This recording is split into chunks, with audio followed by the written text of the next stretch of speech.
Welcome to Chapter 6 of the Subaru Lineartronic CVT Generation 1 transmission. In this chapter you'll learn the rebuild process for the unit. My name is Jared Warren. I will be your host for this course. It's a great day to fix transmission, so let's get started. Main specialty tools needed are a posi lock puller. The TJ1 is the one I like to use the most. This puller works on most CVTs and you may even already have it. The puller originally was for standard transmission input bearings. Also some other sockets that you need, the T70, the E16, E20, all the torque spit sockets. The rest of the tools are basically your standard tools that you use for normal transmission rebuilding.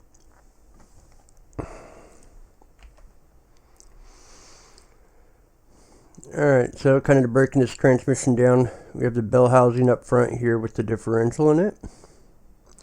Then we have your input clutch and your pulley assembly. And this is your pump here. This all slides into the main case, or is built onto the bell housing, then the main case covers it all. In the intermediate case, you have your forward and reverse clutch, one planetary. And then in the extension housing, you have transfer gears and your transfer case clutch.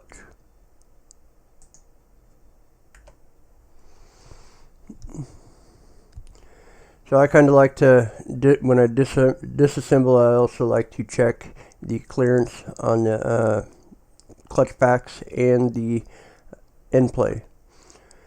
So go ahead and remove your extension housing here. On the extension housing, you'll find two shims on this transfer gear here. So go ahead and use the H gauge and measure from the gasket surface from here to here and measure the bearing. Flip the H gauge over and measure inside your extension housing and get your clearance. Do the same thing for your transfer and output shaft clearance. You want to get roughly 2 to 10 thousandths clearance on both your output and your transfer gear reduction gear, on the transfer reduction gear, excuse me. Here's the part numbers for your output and your transfer gear shims. Alright, so once you pull the output shaft out here, you got a couple bearings, cage bearings, and then you can take your clutches out. The transfer clutch has 5 clutches, 5 steel plates, and 2 pressure plates. Transfer clutch case clutch clearance is 28 to 43 thousandths. Subaru says if it's over 63 thousandths, replace the clutches. There are 4 different selective clutch pack kits available to get the correct clearance. Go ahead and remove the intermediate housing, and you will find you have your reverse clutch pack here. You want to inspect this bore where the transfer case clutch sealing rings ride. You want to change this lube filter, so go ahead and pull that out. The reverse clutch has a pressure plate, 5 clutches, 5 steels, and a beveled cushion plate. The beveled cushion plate inside ridge rides on the reverse clutch piston, so I could say this is dish faces down. Here's the thickness and the part numbers for your pressure plate. The clearance should be 113 into 125 thousandths. On the other side of the case, you got a couple seals, one for your transfer case clutch seal. You also have your reverse clutch seal. This is your planetary. You have 1 thrust washer on your planetary. That rides against your the intermediate housing in the forward clutch area. Go ahead and pull this planetary and forward drum out. Make sure you do not miss this shim on the back of the forward drum here. So here's the planet, your forward hub, forward clutch, and your forward clutch kit. So to measure the clutch clearance on this, go ahead and remove the outer snap ring and this ring gear here. You can leave the ring gear in to measure it, but measure the clearance in between the pressure plate and the clutch itself. It should be 47 to 63 thousandths.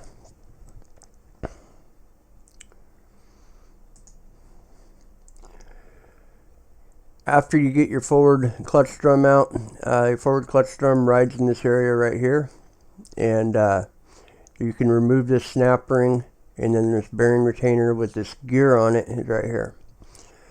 There is a dowel that keeps this thing from spinning in the case. You don't necessarily have to remove this from the case right now, but it is a good thing to pull out, inspect the gear, and inspect the bearing itself.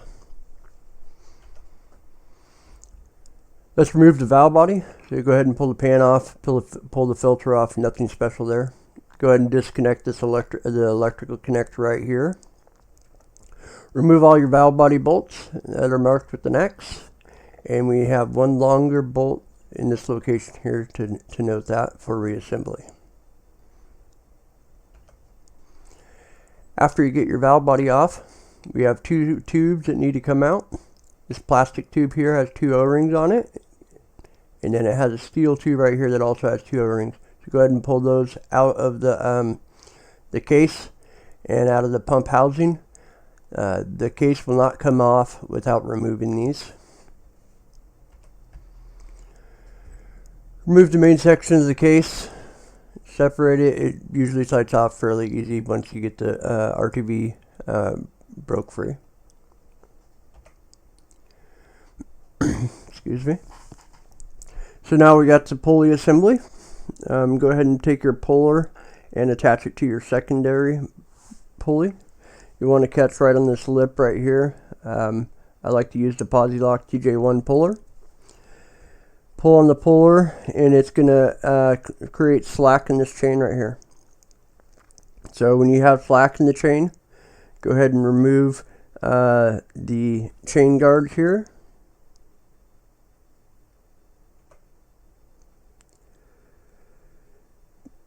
Here are your chain guides, and here are your two tubes. You can remove the tubes also at this time. Note one of them has is longer and also has a sealing ring on the end of it. To get the chain guides off, there's just two tabs. You can go ahead and with the scribe undo these tabs, and they come apart. Once you get the chain guides off and the chain tubes out, you can go ahead and remove the belt off, or the chain off of the pulleys. There's also some retaining bolts there to remove the pulleys. Here's a close-up of these chain guards. They are the exact same, all four of them. You just have two locking tabs that keep them together. Here are the retaining bolts I was talking about. On one side here, on your secondary pulley, you have a bolt here. On the other side, the bolt is right here on the secondary side. And then on the primary side, you have two bolts. They're both from the front. These have seals on them. Some people elect to pull the tension off the pulley, pull these pulley retainers out, and then pull the belt and pulleys off all as one piece. You can do it either way.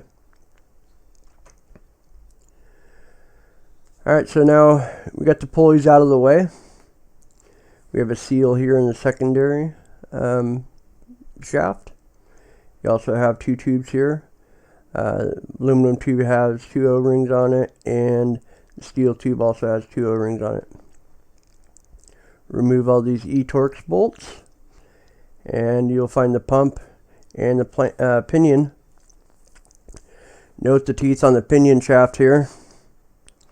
This is what happens when Quick Lube or Jiffy Lube, one of those fast oil changes places, forgets to put lube in it. This can happen to you too if you don't fill this differential after a rebuild.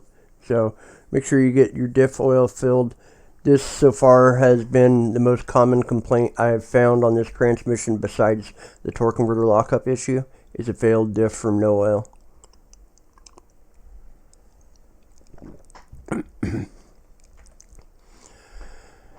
So onto the pump. Let's go ahead and remove the pump. You can remove the 4 black-headed bolts here, and this will remove the pump from the housing. Under the housing here you have 2 O-rings, and then you also want to remove this pinion. Remove these 4 bolts, and the pinion should slide out of the housing.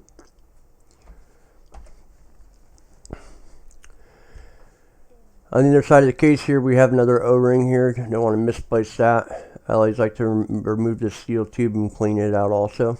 You can remove this cover and clean it out under there also too. Never throw your differential in the cleaner without removing the bearing end caps. If you do this, you're going to basically get all the oil and lube out of these end caps and have had these bearing end caps seize in the case. So to remove your differential end caps, go ahead and just mark the end caps, and then I like to count the turns out it takes for each side. So if you're working on one side, just mark the case, mark the bearing cap, count the turns out, and then like scribe it onto the side of the case itself so we can get the differential back in the same place and make sure the preload's set. Kind of helps the setup of the differential a little bit later during the rebuild process.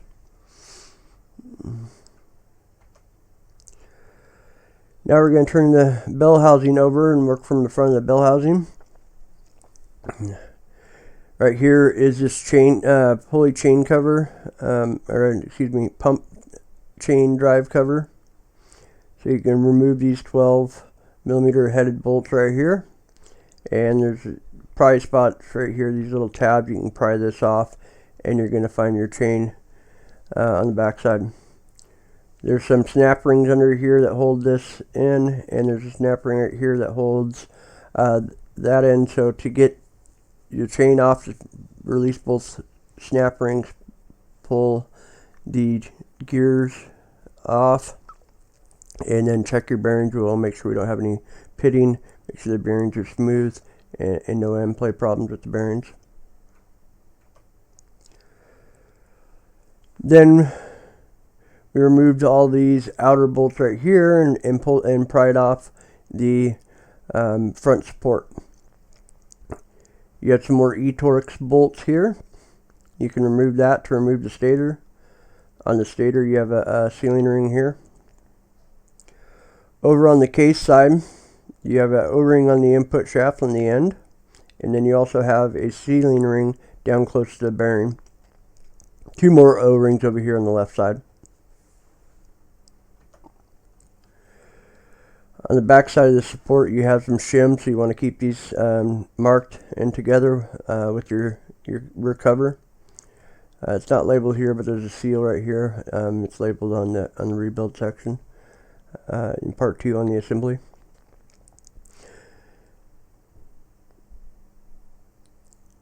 And this is your input shaft and your input drum here. They're going to be coming out next. So go ahead and pull those out. Inspect both bearings on your input shaft. Inspect your gear tooth contact area. On your input clutch, this turns free both ways until the input clutch is locked up or the input clutch is turned on. So remove this bearing, pull this bearing with the bearing puller, and then you can go ahead and remove this input clutch hub.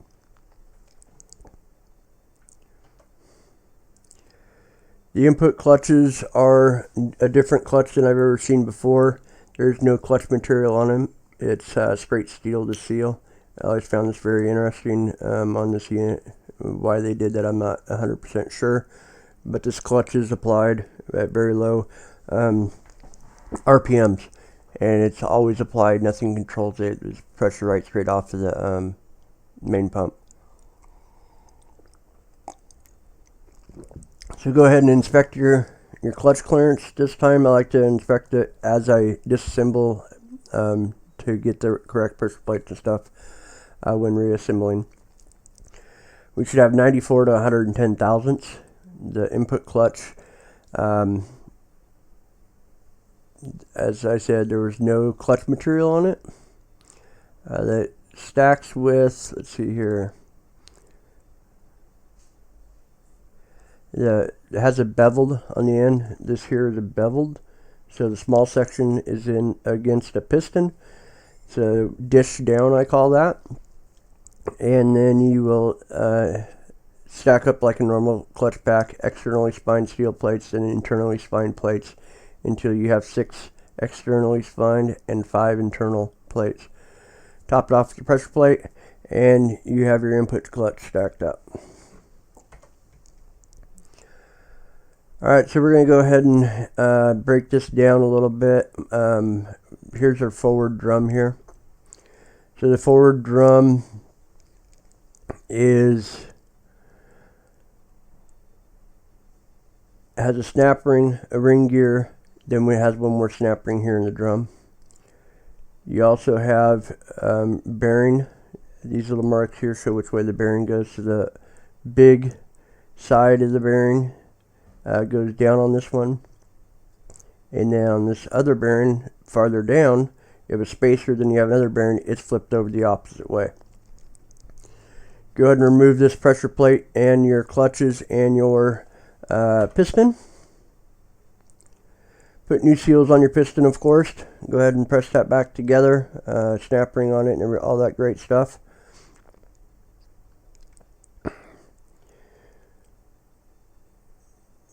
So what I like to do here is stack everything back up.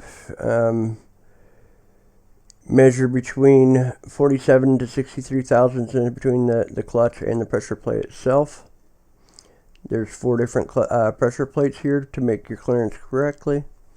And then we're done with the forward clutch pack. Nothing special about this clutch. Alright, so the reverse clutch, go ahead and press this down here.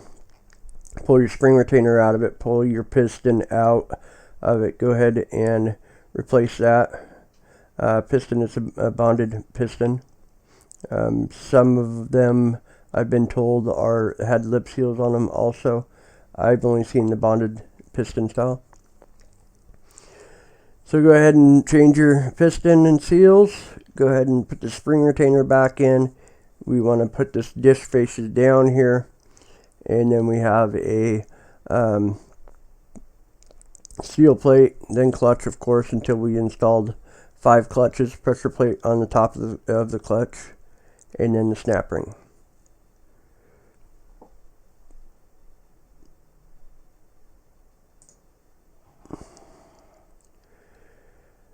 Transfer case clutch has 5 clutches, 5 steel plates, and 2 pressure plates. Lie the apply plate onto the piston, then start with the steel and alternate clutch and steel until we have 5 clutches installed. Clearance on this should be 28 to 43 thousandths. There is multiple different pressure plates to get the correct clearance. Piston wise, pull the piston out, of course, out of the drum before we reassemble this. Change the lip seals on that. Nothing special about this drum either. On the shaft here, you have your 3 sealing rings. Make sure there's no ring grooves there. Change your sealing rings out there also. Pump inspection. You want to remove the rest of the bolts of the pump and separate the pump. There's dowel pins here to align the pump. Pump shaft has to go in with the gears because of this little keyway here. There are a couple ID marks. So when you're building this pump, these ID marks are going to be facing you. Make sure the bearings are good inside this pump, and make sure the shaft has no pitting or any rough marks where those bearings ride. Check the splines on the where it splines into the chain drive. Let's pull some pulleys apart. We're going to start with the secondary pulley. We want to use caution on this pulley. There is a huge amount of spring force on it. So how I do this, remove the nut, then I take a bearing splitter and remove this bearing race. Put a bearing splitter behind the gear, and then I'm going to put this in a press. You do not want to pull this apart. now because there's a fairly heavy spring in there. You don't want this thing going shooting across. This spring is fairly heavy duty on this transmission. You can get hurt easily with it. So this is my solution. It's kind of a pain to do, but it works very well. So you take the puller here with the bearing splitter underneath of it, and then I jack the press all the way down to the pulley here, so the jack's fully extended. Then I go ahead and press this gear off with the puller. So I pull the gear off. Once the gear is off right here, that spring-loaded tension is all on the press. So safely remove or let the press up to relieve the spring tension, and then you safely do it this way so you don't get hurt with that spring. This size of the spring right here, it's not quite as heavy duty as like a RE overdrive spring. I would say it's about half that size. It is a good pressure. It has good diameter spring coils on it, and there's a lot of force behind it. So here's the component breakdown of the secondary pulley. I'm going to start with everything removed. We want to make sure these bearings on the back side of the pulley is good. There's a bearing retainer there. Don't forget that if you pull those bearings off. Make sure your sleeve faces here are nice and free and no built up material. If there's built up material from the chain, sometimes you can sand those off lightly and then replace the chain, of course. But if there's pitting or anything like that, you should replace the pulleys themselves. Check your splines right here and inside this pulley also. Want to make sure they're not grooved up or rotated, anything like that, to keep this pulley from sliding freely. On the back side of this pulley, there's an oil dam in it. There's a couple little tabs right here. Make sure they get lined up. Your spring goes in. Your seal, you want to put a new seal on it. Check your seal inside this pulley. Make sure it's the correct diameter, and these overlapping seals here are correct. Go ahead and put the seal on your gear and piston here. And then this is when you would press this all back together. So put this in a press right here on the gear and press this whole assembly together. After it's put together, you'll want to press this bearing race, tighten this nut down, and after that you can install your rubber piston here and the return spring. Note there's a tab on this piston. There's another tab right here on that pulley too.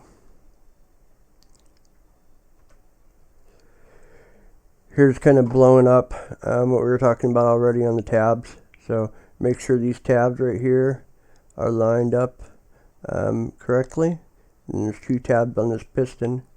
They need to be lined up on the outside there. This is the overlap seal that I was talking about earlier. Make sure the ends aren't butted all the way tight when you put it into the pulley. Test fit it. You also don't want it pulled too far apart and too small. So check your overlap on that, make sure it's correct. Alright, primary pulley.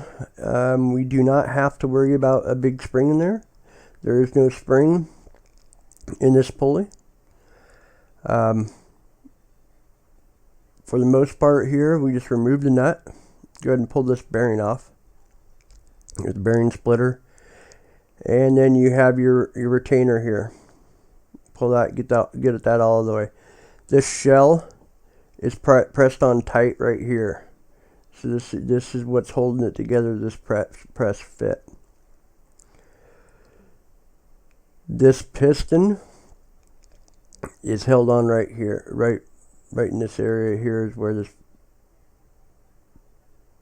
the piston is sitting on top of this area, correct, right here. This seal area is down here. So to get this puller off, use a puller to pull it off. You can attach it to this side of the puller right here and pull up on it with a puller, or you can put it in a press right here where this piston is on both sides in a press and go ahead and press that off. Either or. There's no spring in here to watch out for. This one's fairly easy to pull apart. You'll want to check, just like the other one, your sealing ring gap here. Make sure it's good. Check your splines inside the pulley. Splines over here. Got a couple sealing rings on this tip. One note I should add here, on this tip, this metal sleeve, you can press it in. So if you are using a puller to pull this apart, do not press on this sealing ring area here. Put a socket over it and press on this ridge out here. Use some type of socket or a hollow tube for your puller. Do not press right on this tip. This will conclude our Chapter 6 on the rebuild, disassembly, and sub-assembly section of the Subaru CVT generation transmission. We want to thank you for participating in our virtual training solutions powered by ATRA. Until next time, let's keep fixing transmissions together.